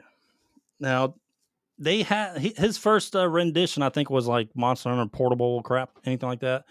Best rendition, of course, is Monster Hunter Rise Sunbreak, is when they brought him back. So basically, just think of floating storm dragon, or pretty much a floating storm god. That's pretty much what he was. Mm-hmm. Tornadoes, water beams, pretty much turned the entire battlefield into a fucking disaster. And his first appearance was in Monster Hunter Portable, but then they brought him back in Sunbreak, which was like they brought him back. Like this was a tough fight, but really cool fight too. Like just how they did it. I mean, we're talking Monster Hunter here. Almost every single boss we're going to pull up has probably had a really cool fight to it. Yeah. At least one in the renditions of it. All right, go ahead, Grant. You're number 9. Number 9 is Mitsusuni. And I like Mitsusuni because it was like the Leviathan looking monster. See if he's on mine. Nope. And it was hard. Like so the theme music for this boss was really good. But he used like I just remember he used like the soap, it was like a soap bubble attack or whatever. But he was super fast. But he reminded me of Leviathan from Final Fantasy. That's why I liked it. Yeah, I know exactly what you're talking about. This guy was in Monster Hunter Rise also. Yeah. At least one of his renditions was. Let's see if I got a picture of it. Yep, right here. But yeah, this is cool design. Yeah. Yeah, Monster Hunter Rise, it was a pretty good fight too. Yeah. Pretty in-depth fight, which we'll find from majority of these in the top 10. All right, my number 8, Grant, is I can't even pronounce his fucking name, dude. Why do you gotta make it so difficult? Lagiacrus. There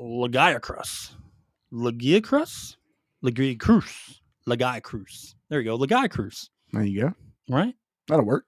All right, that's my number 8. Lagiacrus. Monster Hunter 3 Ultimate. All right. Sea Serpent. Kind of what you talked about, Leviathan and all that stuff like that. Mm-hmm. But he goes in between land and water. Anyway, he has electric shocks, tail whips, and it's a classic monster from the Monster Hunter series. Mm-hmm. But my favorite rendition was Monster Hunter 3 Ultimate. All right, Grant, your number 8. My number 8 is 𝐬𝐿𝐫𝐽. Oh yeah, yeah. It's the Thunder Fang Wyvern or whatever. Mm-hmm. And he would always get into like the supercharged state. And he had the music for these games were great. First of all, you know what I mean? Dude, they were awesome. Great music. Yeah. And he was in a bunch of these games. I remember him first from Monster Hunter. He was on the portable. That's when he first. Yeah, that's when he was first. All the way up to like Sunbreak. Yeah. So he's a staple of the whatchamacallit, the game. But no, he was great, dude. Fantastic. Uh-oh. He said it before it was going to happen before the podcast. He said, my daughters were coming here and asked me about some food. No, it's my son. Oh, okay. Was he asking about food? Yeah. No.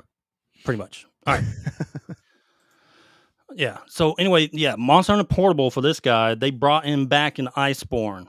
Mm-hmm. And Iceborne was a fantastic fight. But this is my number 7.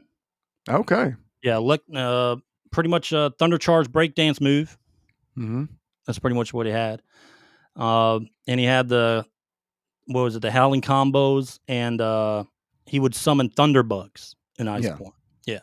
But yeah, cool monster, dude. Such a cool design, dude. Yeah, dude. Like all these monsters are really cool. All right, go ahead, So- Grant, number 7. So this one was also an Iceborne. Ed, if Monster Hunters had a Super Saiyan, it would be Rajang. You should have just let me answer that. No, why 'Cause didn't I ask you? I knew the answer to that. You say That's right. Super Saiyan, I know exactly what you're talking about. There you go. Super hyper aggressive 8 monster. Lightning fast attacks and the devastating AoEs. Dude. Hard as balls, first of all. But great. This is a fan favorite. Yep. Fan favorite.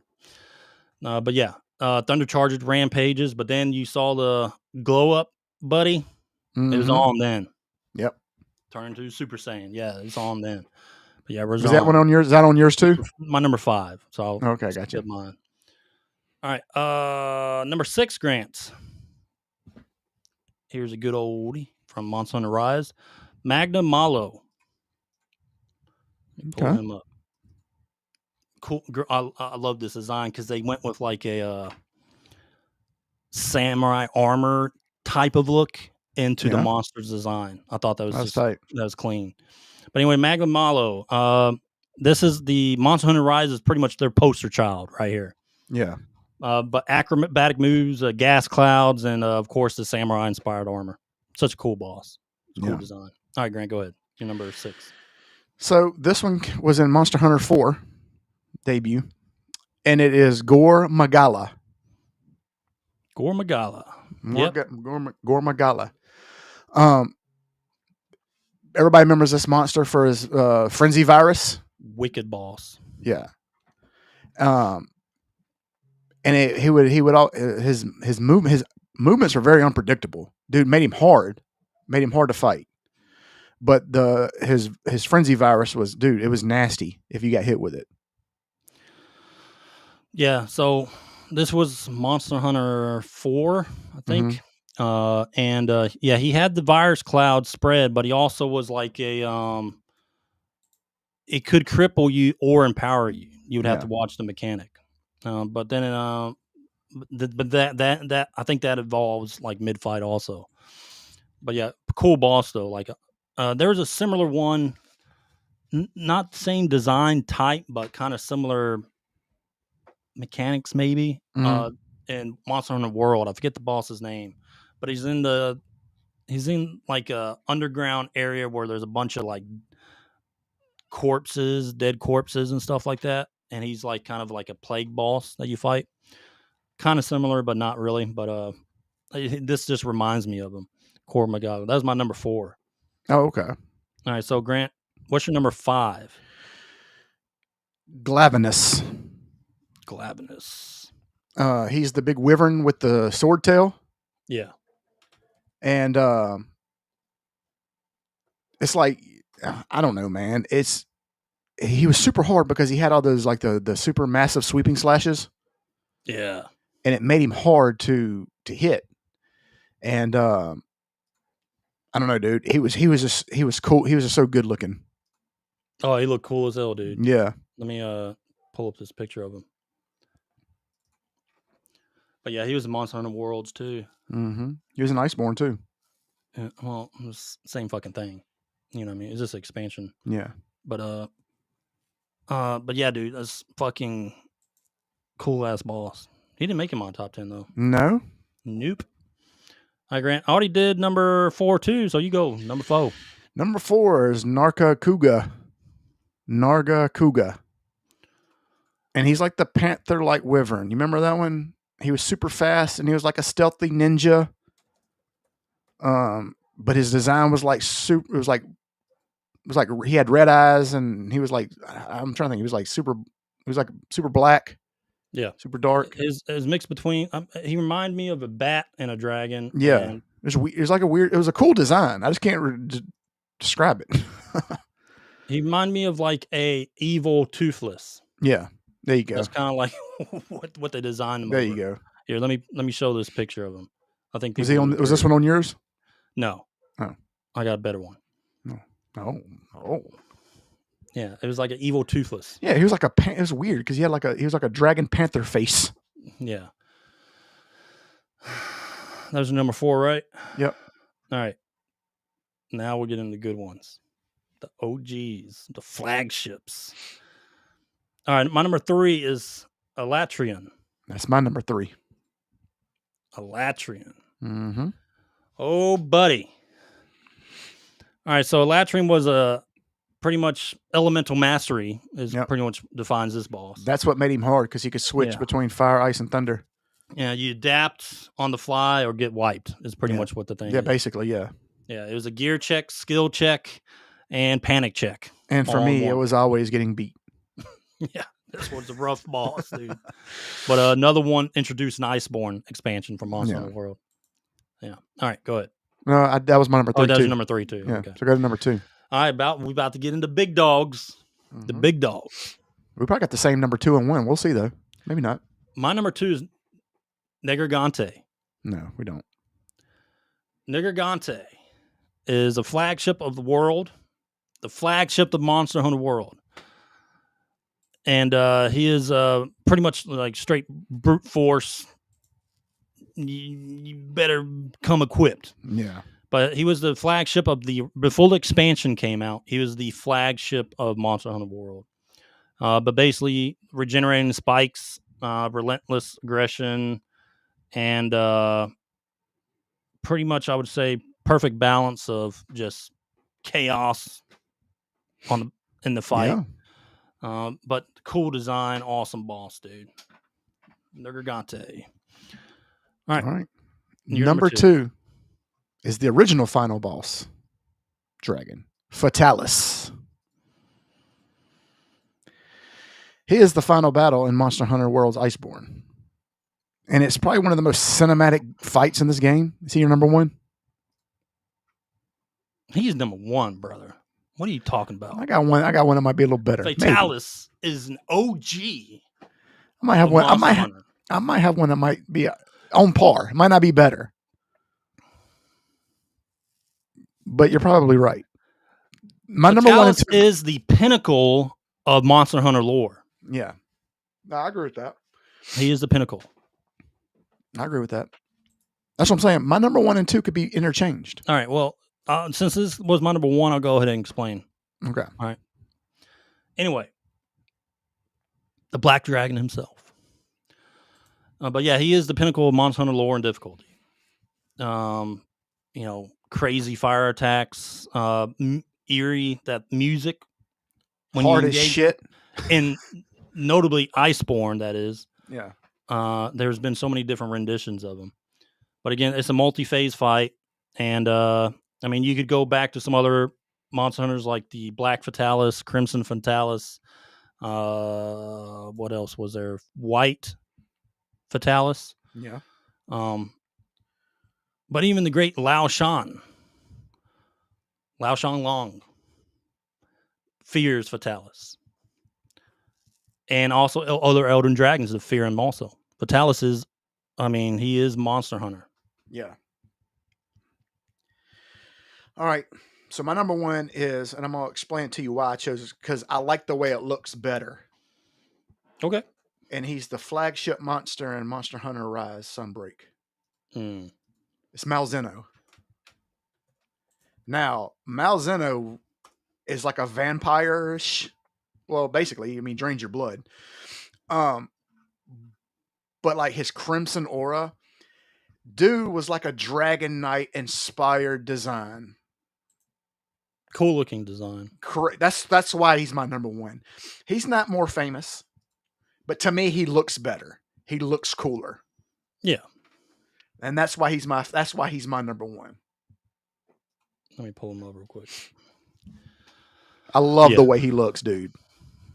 I mean, look at that, dude. I mean, just this is the type of dragon that you see whenever you looked at old D&D books. Like this is the type of dragon. Fantasy. Yes, correct. And this is why I loved the way he looked, dude. Yeah. Fantastic, man. That's why he's my number one. Now he might not be better than Fatalis, but the way he looks better than Fatalis. Yeah, he looks better. Yeah. But I waxed this motherfucker. Yeah, well, they should have made him harder. Straight, easy fight. I know, but they should have made mode. They should have. Hopefully, they bring him back. Maybe he's in Wilds. They need to make him harder. Fatalis, though? Like, ooh, but buddy. here's the thing: is you can't look that cool and then be that easy. Like you have to be you have to be fucking badass. Cool fight though. Yeah, it is good. I don't know. To me, when it comes but if he kept draining that blood on you, you can get caught really quick. I'm an elite hunter, dog. Don't even worry about that. I'm about to show you Friday. Ain't nobody worried about you. Why they call me the hunter. Snack hunter. All right. That's a top 10. Let me remove that. All right, Grant. Final segment of the podcast is we're changing the name. The Game Gauntlet. The Game Gauntlet instead of and we might change the name again. So if you got any more ideas for a name. Hey, a viewer suggested it. I was like, you know what? We got you, buddy. Well, if this sticks, it sticks. But if it doesn't, then we'll keep going through names until it sticks. All right, the Game Gauntlet. Let's break it down real quick. Formerly known as the Game Gambit. Yep. Let's go ask AI. 1 second. Uh-oh.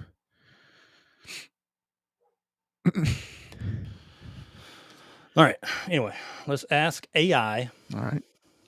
To give us a game, buddy. The Game Gauntlet. Don't just give us like a few games and go through a gauntlet, right? No, we just. Oh, that'd be. Or we should pick one that's. Or we just start naming games, things about a game, and we both have to guess what game it is. It's like a trivia thing. Mm-hmm. We might could do that. I'll whoop your ass. All right. Let's see. That would be. That's actually pretty. That's actually a pretty good idea. We might have to do that. Trivia. Yeah, we might have to do that trivia later. Challenge. All right. It's kind of like. Hold on. We can do it kind of like 20 questions where you set, because you can make AI set it up like that. So basically, I would give you. Yeah. Say words and you have to figure it out. That's a good idea. I like that. We might have to do that. We'll have to do that later. Like it gives you certain things to say about the game, and you have like to I tell you a name. Like I'll say, like if it's Chrono Trigger, I'll be like time. Or whatever. Like kind of like that. Until you figure it out. Yeah. That's a pretty good idea. Look at that. Look at us. Look at us coming up with ideas on the fly on live. Genius. Those people, they're gonna take it. We just gave people an idea. They're going to steal it from us. Look at this idea we came up with.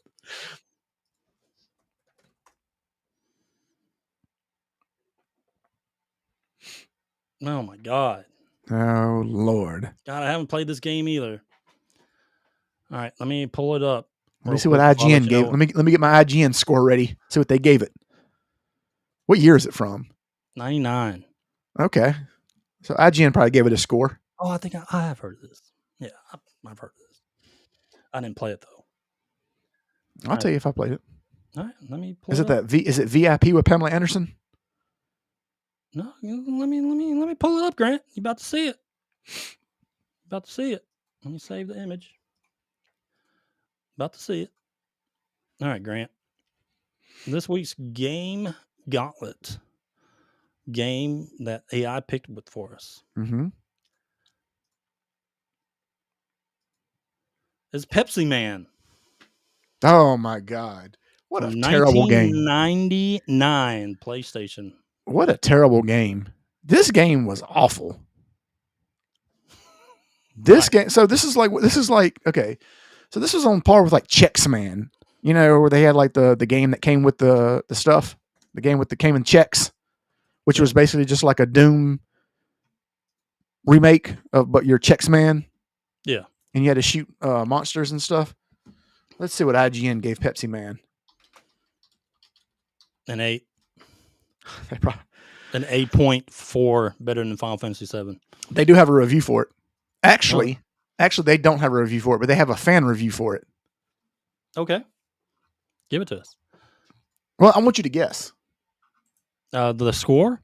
Yeah. Well, first of all, let's play some footage. We'll do the score at the end. Let's play some footage of Pepsi Man. Pepsi Man was a stupid ass idea anyway, because nobody fucking drinks Pepsi. Pepsi is garbage. But I guess Coke Man wouldn't have worked better because that would have been like, say no to drugs. I'm sharing it now. Yeah, let's see this. So bad, YouTube doesn't even want to play it. Oh, God.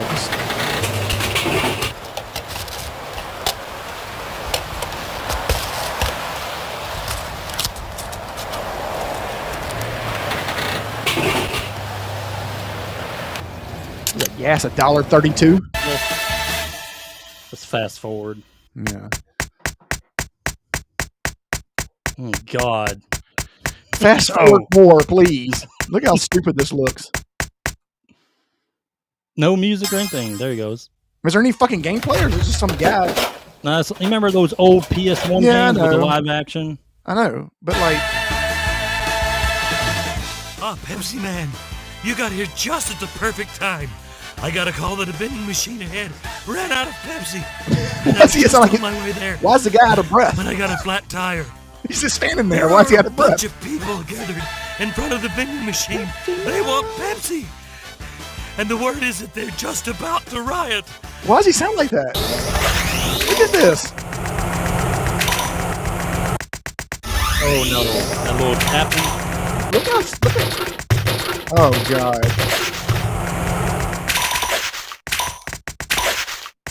I want to see him fight somebody. I want to see him fight something. Punch that guy. Look at this. This is terrible. Look at that. Hold on. Go back. Back up a little bit. You saw that cheap ass graphic? Look, you see that? Okay, it's like it's cut out. Look at that.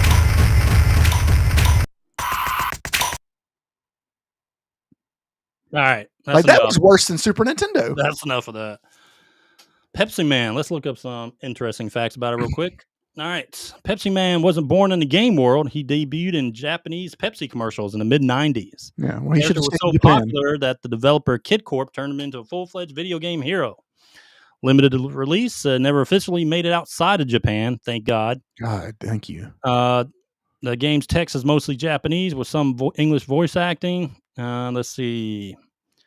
Yep, it's all Pepsi logos, voice acting gem. The American dude in the cutscene who's always out of breath. Pepsi is voiced by an actor who's never been officially credited. His over-the-top performance is a cult classic now. Yeah, because he's so terrible that he probably didn't want his name out there. It was low budget. Okay, that was a game. It was what? It was low budget. Well, you didn't have to tell me that. I could just figure that out. This week's game, Gauntlet, Pepsi Man. All right, hold on. So here we go. Here we go for the user review. Make a guess. What's the user review? A 6. 7.2. What? They gave this game a 7.2. This game is as good as Avowed. Who reviewed that? This was 56 credit review people. Like it's not an actual person that reviewed it. Whatever. Let's end the podcast. 7.2. You ready? Let's end it. All right, that's it, guys. We appreciate y'all tuning in. Go follow us on YouTube. Go follow us on X, Facebook, TikTok, Instagram, all of them. MySpace. Wait, not MySpace. Yeah, I guess you could. We can make a MySpace. I think MySpace is still around. I mean, if you go to myspace.com, it'll pop up. We should make a MySpace and see if we can get it to come back. That'd be cool. What else? What else we got going on? What else we got in the pipe? I want to give a shout out. Oh yeah, to our boys, Will777JP. There we go. And Nelson Gaming. Yep. Go check out them. They do a state of gaming videos all the time with a few other of their boys. Good stuff. But Nelson Gaming was one of our OGs, dude. You remember? Like one of our first followers. Actually, one of the first people to ever chat with us. Yeah, sure was. They do cool videos. He does. Will does a lot of like video game collection videos are pretty good. I mean, they kind of take you back, especially some of the games he has, some of the collections he has. And Nelson's just funny, dude. He Yeah. does. He's the one that I showed that video in one of our podcasts of him. He took Soul Train dancing and put the Mega Man music and a few other video games together. That was good. That was pretty good. But yeah, go check their State of Gaming videos out. He has a YouTube. They both have X profiles, but it's on YouTube. It's Will777JP. There we go. Go subscribe and listen to their State of Gaming videos they do. Yeah, it's good All stuff. right. Yeah. And we want to give a shout out to everybody in the stream. Appreciate y'all. Prepared Artist, Critical Gaming, everybody else. Prepared Artists. Yeah, and that's it. Anything else? You got anything else you want to say? Nope, that's it, buddy. Good, because I wants to hear from you anyway. All right, guys. We'll see y'all Friday. Peace. Peace.